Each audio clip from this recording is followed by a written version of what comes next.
Great. Welcome back, everyone. You're now tuned back into Y.F.M.Media. I'm your host again, Carlos McCormick, and today's topic, we're going to be talking about LUTs and what do I think about them using when coming to placing them on your footage, for your color grading process. So first of all, basically, the way I go about my routine is I normally have 3 adjustment layers, and basically I start by putting my footage in my vlog footage, because basically I shoot in vlog, and if something needs to be brightened up, I just go ahead and add the lighting accordingly to my image, and I'm practically okay. I'm not in real super dotlet situations and all that good stuff. The only time I ever do that is I got a little onboard light on my camera if I'm doing like nightclub shoots or something like that, and then like I say, in case or photography, I have a flash already. So lighting's really not an issue for me in low light. And plus, the S1 is full frame, so it's a low light beast on top of that, and it has a dual ISO with it too, and I love that about the camera. So basically, without further ado, we're getting right back into it. As I was saying, I basically put my vlog footage on my timeline, and then basically go ahead and get ready to make some little adjustments for, like, look at my RGB parade and look at that and check the highlights, midtones, and shadows on there.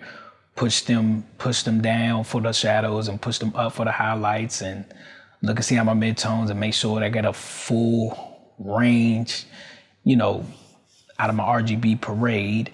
And then I basically go ahead and grab my input LUT. And the input LUT I like to use is the Vlog to Red 709 for Vericam 35. There'll be a link in the description for that. I love that LUT. I just love the way that you get a great starting point for color grading, as far as preparation for your footage, as you go into your color grading process. And then the actual second layer is my creative LUT. So basically, I have a whole lot of LUTs, different companies that I use, that I incorporate in my process as a filmmaker, So I'm basically using these episodes to just talk about, well, not really even talk about it, just show you, the uses of the LUT, and as I use them in footage from previous events and clients and all that good stuff. I'll just randomly, take different footages and throw it together, and then color grade each scene, and then balance them all out evenly throughout, different variation levels with the LUT, for those scenes accordingly to my liking, and then the last one that I use is a creative contrast layer that I like to use, and that came from, of course, another company that I like to use with those. And I believe those are Vision Color film grains that I like to use on my actual when I'm grading my footage, and then I also use false color LUT to just check, my make sure my ratings and my images are properly correct the way that I like them, with all my tones and things for the image. So I kind of do like a false color check as well, double check on that, So like I said, when you're working with LUTs, it's definitely a heavy color grading process and procedures that you have to follow to get the full cinema, out of the LUT that you're looking for. And that can take time. That's something that doesn't happen overnight, So it's just a little, sample tip, before we go ahead and I show you the footage. that I basically highlighting in this episode today, which is the Ozark, because I love that show. Just got finished watching it, so I was like, oh, you know what? I actually do have a LUT that is based around that actual show. So let me go ahead and you know jump right into color grade and play around with that and use that LUT and grab some footages from different cameras that I've had.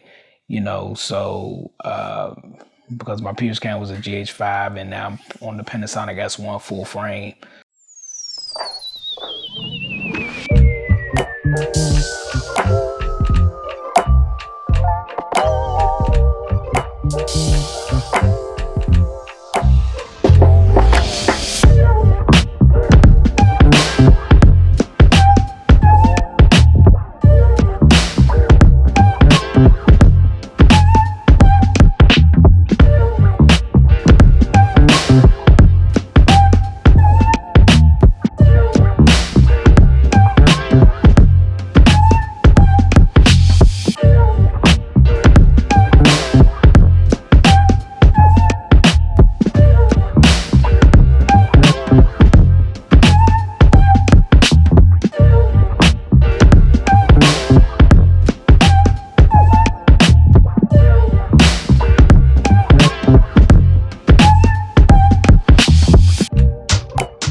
So, yeah, like I said, I hope you enjoy the footage. Make sure you leave your comments down below. Any questions you may have about uses of LUTs or color grading or workflow process, or, even if you had any, ideas that you maybe wanted me to try in my color grading process that you would like for me to go ahead and talk about, on the channel. So, definitely, until the next topic discussed in my thoughts, I'm out of here. And make sure you keep creating and don't let the coronavirus limit you from, gaining knowledge in this downtime situation. Because all we can do right now is enjoy our loved ones and our family and, just keep staying sane and stay, create when we can.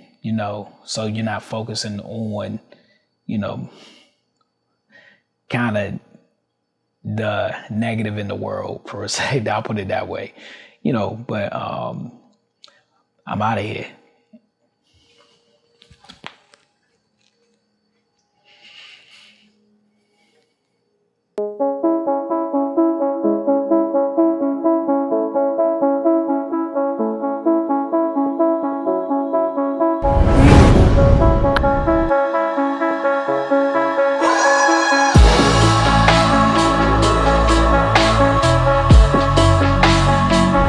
also have my own apparel for Y.F.M. Media. You can go check it out in the link description below. It's sponsored by RedBubble. You can go ahead and also, if you just go to RedBubble and type in Y.F.M, all the shirts will come up as well. So definitely, I look forward to everyone, all the subscribers, the supporters, and your contribution will go to building this channel to further better content to this channel. And I always appreciate all the donations that's received from the apparel and supporting this channel. All right, I really appreciate you, and remember to always keep creating.